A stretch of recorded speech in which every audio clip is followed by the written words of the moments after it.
Welcome to the After Show, where Cole, the crew chief, has put together some afterthoughts, maybe some bonus footage, the occasional blooper, and even a couple of short stories from MAddOG'S After Show with the MAddOG and Cole. Check it out right after this. Hey, welcome to MAddOG'S After Show. You're along for the ride with the MAddOG, and we are going to lay down a heater for you in this after show. Right after we take a minute and thank all our partners and sponsors. Of course, Kicker Performance Audio, Kicker Power Sports Audio, Kicker Marine Audio. Find them online, kicker.com, on Instagram at Kicker Audio, on Facebook at Kicker. Every other Tuesday night live on their Kicker Unmasked live TV show on their YouTube or Facebook. Of course, Bomber Eyewear, Bomber Floating Eyewear, Bomber Safety Eyewear. Get them all combined in one like I do. MAddOG approved. BomberEyewear.com. Bomber Eyewear on Instagram. Of course, the Premix podcast and our man Cole sharing his passion for all things desert racing through the lens of a camera, and also available to book for your MC or announcer needs. He is booking into 2025. Slide into his DMs at the Premix podcast on Instagram. That's the @ symbol ThePremixPodcast. Hit him up. Of course, Kelsey Morrell Film, find her on Instagram at Kelsey Morrell Film for all your film and still production needs, video needs, from pre-production to post-production, everything in between, on Instagram at Kelsey Morrell Films. Of course, Hey Keeks Marketing for all your social media needs or website needs. Find her on the web at heykeeks.com or on Instagram at heykeeksmarketing. Man, I'm recording this a little bit late because I have recorded it once and had some technical issues, but here we go. A new laptop, a new system, and we will see what happens. Thanks for being along. We're going to get right into the meat and potatoes of the Sturgis TT, otherwise known as the Inaugural Streets of Sturgis TT. And man, it was my first time in Sturgis, thanks to J-Dub and the Kicker Audio crew. I am so glad that I got to represent them out at Sturgis and make the trip with J-Dub. Flew out there, jumped in the truck with him, literally rolled up to Rapid City. We caught the Rapid City half mile, and man, huge props to Mr. JD Beach for getting one step closer to that ever elusive Grand Slam in motorcycle racing. He is a 1 mile race win away from the Grand Slam. Some greats like Kenny Roberts, a few others. I think there's only 4 in history. And we wish, Mr. JD, Jiggy Dog, the best heading towards setting that record. It was incredible. It was my first time in Sturgis and Rapid City during the Sturgis Rally, and holy cow, did not disappoint. Man, we got there Monday, got set up Tuesday morning for race day at the Black Hills Speedway, legendary speedway, for the Black Hills Half Mile American Flat Track race. And where we were set up, didn't get to see a lot of racing at all, basically zero. Um, I was watching it on my AFT app, which you should all have. Find it on your Play Store or wherever you get your apps. And man, it was really, really great to watch the times, watch that they were doing, and the bike attendance for that race was amazing. I mean, just incredible. You may find some pictures on our after show social media, Instagram, or on our Facebook, Mad Dog Media. Holy cow, it was crazy. There was so many bikes there. Reminded me of Lexington, Kentucky, and the Red Mile a few years ago I went to. But the real highlight was the inaugural City of Sturgis American Flat Track Streets of Sturgis TT. And they blocked off 4 streets, one whole city block, added a dirt section with jumps through one of the parking lots, and they raced, yes, folks, on the pavement. And there was a lot of the AFT riders and people that probably weren't 100% on board. But let me tell you, as a fan of all things motorcycle racing, holy cow, it was exciting. Just crazy good. And I know there's a lot of riders that were concerned for safety or just flat scared because they'd never run on pavement before. And there's a lot of riders that just flat out embraced it and said, let's go. Huge shout out to the AFT team for everything that they did to get all this together with the city of Sturgis. The race ran Sunday, final day of the Sturgis Rally, right in downtown Sturgis. Main and Third were two of the streets they blocked off. Uh, so exciting, such a good time. Racing was really good. Unfortunately, it got postponed due to a monster rainstorm that came in.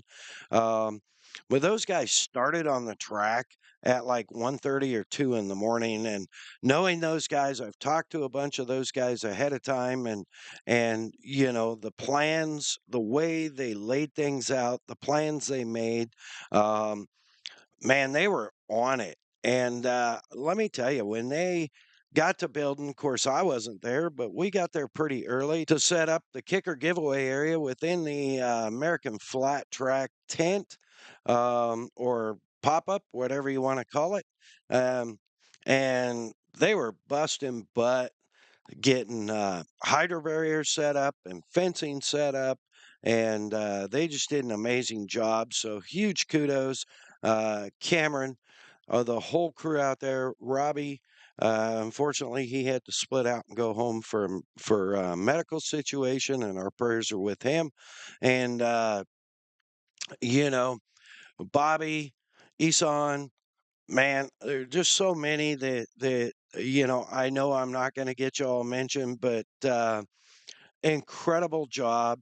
And the track looked really good. I was excited to see bikes on, and the rain came. Huge monster storm blew through. But the good news is it blew through, and those guys did an unbelievably great job. They had like baseball field tarps ready to cover the dirt because there was rain predicted. They got the dirt covered. I don't think the dirt got wet at all. As soon as the storm blew over, sun came out, street started drying. They got their cat rental store little skid steers out with the blowers on it and was blowing the track off and hand blowers and working the dirt. And man, they got the race in. That's the whole thing. It was delayed, and there was a noise ordinance in effect. And I heard a lot of poo poo in social media about them not being able to run the heat races and how lame the city of Sturgis was for the time ordinance at 8 p.m. But you know what? Face it, folks, it's the first race ever. It was a test run. Hopefully, they'll do it again and do it again next year and the year after and the year after. I, for one, was a huge fan. It was exciting. People were stacked all the way around the race course, 2, 3, 4, 15 deep to watch this race. And they ran, because it was brand new, they ran 3 sessions of qualifying, which personally I felt was a little excessive. I know the riders were apprehensive, or most of them were, um, but I think they should have ran one, maybe two, give them 2 good practice sessions, and then just pull the pin and see what happens. Um, on that note, the inaugural American Flat Track adventure trackers. That's right, folks. Adventure bikes, big bore, up to I think 1100 cc big bore, uh, basically stock adventure bikes, and that was so exciting. Those guys are nuts. They had people from all over the world come to race. They had multiple brands involved. Uh, big, big, big shout out to Slammin' Sammy Halbert for taking the inaugural win. He laid it down, and he was running a solid second. I recommend you go rewatch the broadcast on Fox Sports and catch up with our good friend Scotty Dubler, Ralph Shaheen, and of course the amazing Kristen Beat. They did a great job covering the race. It was so awesome to see all them out there. And, man, those big adventure bikes, um, I mean, it was crazy. The guy that was leading, and I can't remember who it was right now. I'm not going to get into all that, but his bike shut down partway into the race. Um, and Sammy Halbert was right on his tail, little evasive action to miss him. And as it turned out after the fact, they forgot to override the kickstand switch, and the kickstand came partway down and regulated how much power he could get. He did get back going, but at that point, Sammy Halbert was out there, checked out, and gone. Um, you know, it was exciting. It was just fun, squealing tires, and I had a great time at it. Of course, they ran the singles out, and crazy, crazy good action with the singles. Um, Man, it was just so much fun. Those guys were hooking up, coming down. It was interesting. They started the race on a side street and finished the race on Main Street. Of course, J Dub and I had access wherever we wanted to go, and we walked all the way around the outside of the track, and there was not a bad place to watch it. And then, on a track crossing, we walked to the inside and caught three of the four corners. Um, from the inside. And, congratulations to the Rick Ware Racing team, man, pulling off that big win in the singles class. It was really exciting. Um, and of course, what everybody wants to know, the Super Twins, how'd they do? There was a lot of riders that weren't too stoked coming into it, and chatter. There was a lot of chatter, which I'm not going to get into, hearsay rumors and stuff like that. All I'm going to say is they put on a great show. I may be biased because I am a JD Beach fan, and he just ate them for lunch. With the exception of Briar Bauman, who really did a great job on his Rick Ware Racing KTM, um, of trying to put the heat to JD. There was a red flag, and when they restarted, Briar was right there within, a couple hundredths a lap for the first few laps. JD just kept knocking it off, and he wasn't knocking it off in huge, huge amounts. um, so kudos to Breyer, it's not his jam. I'm sure he really wasn't too stoked about it. I think JD would just be happy to moto no matter what it is. Um, Off the start, the points leader trying to get his 10th championship in the series, Jared Mees, um, and nothing, taking nothing away from Jeremy's great, great, great legacy. Um, and, of course, being on the Indians has helped him immensely. Obviously, they've had a lot of advantage and a lot of factory money and factory backing to help them become a bike you can't touch. And, to me, on a side note, to me, when you have the factory back same bikes winning time after time after time, it's not great TV, it's not great racing. As a fan, we want multiple bikes to win, and that's what we're starting to see. Um, and it's exciting. It just adds to the excitement of the race. There's a lot of people disappointed and pissed off that this is the final year for the factory built, race only built Indian. But, they've had their run, put them on an equal playing field with everyone else, and let's see how things go. That's just my humble opinion. Um, but I think next year should be pretty exciting with everybody having to go to a production based engine.